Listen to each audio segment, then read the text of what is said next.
ఇక ఏపీ అసెంబ్లీలో ఇవాళ రెండు ఆసక్తికర సన్నివేశాలు కనిపించాయి. ఓవైపు నిప్పులు, మరోవైపు నవ్వులు. వాళ్ళిద్దరు ఎవరో కాదు, సీఎం చంద్రబాబు, మంత్రి లోకేష్.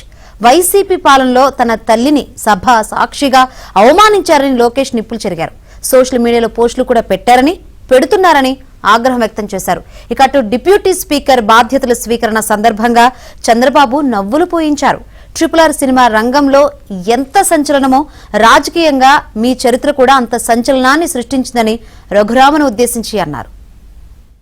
ఈ రోజు మీరు కావాలని పోస్టులు కూడా అక్కడ పెడుతున్నారు. మా తల్లిని అవమానించారు. ఆ రోజు మీకు గుర్తురాదా? ఎన్ని ఎక్కడ అవమానించలేదు సార్, ఎక్కడ అవమానించలేదు. మీరు ఎట్లా మారుతారో, మీరు ఉన్నారా హౌస్లో? మీరు ఉన్నారా హౌస్లో? మీరు ఉన్నారా హౌస్లో? ఆ రోజు కూర్చోండి. మా తల్లిని అవమానించారు. షర్మిల గారిని అవమానిస్తారు, విజయలక్ష్మి గారిని అవమానిస్తారు, మా తల్లిని అవమానిస్తారా? ఏం గుర్తురాదా మీకు? అదే ఒక్క నిమిషం నేను కూడా మాట్లాడవచ్చు. గుర్తుపెట్టా, ఒక్క నిమిషం నేను కూడా మాట్లాడండి. ఏ నోరు మేము మాట్లాడలేదు. కూర్చోండి.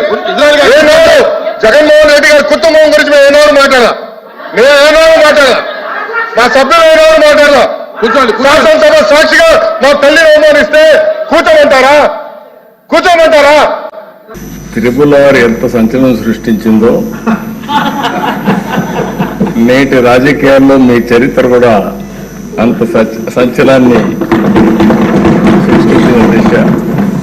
RRR సినిమాలో నాటు నాటు పాట ఎంత పాపులర్ అయిందో ఈ RRR రచ్చబండ కూడా అదే మరి పాపులర్ అయింది. దానికి ఒక చరిత్ర ఉంది. తిరిగి ఆ కుర్చీలో కూర్చుంటే నిండుగా కనపడుస్తున్నారు. అందరూ కూడా ఆఫ్గా కొత్త కనపడుస్తారు, కానీ మీరైతే ఆ కుర్చీకి ఒక నిండుత్వాన్ని ఇచ్చారు. పంచకట్టు కూడా తెలుగు బిడ్డ పంచకట్టుతో వచ్చారు. చాలా సంతోషం.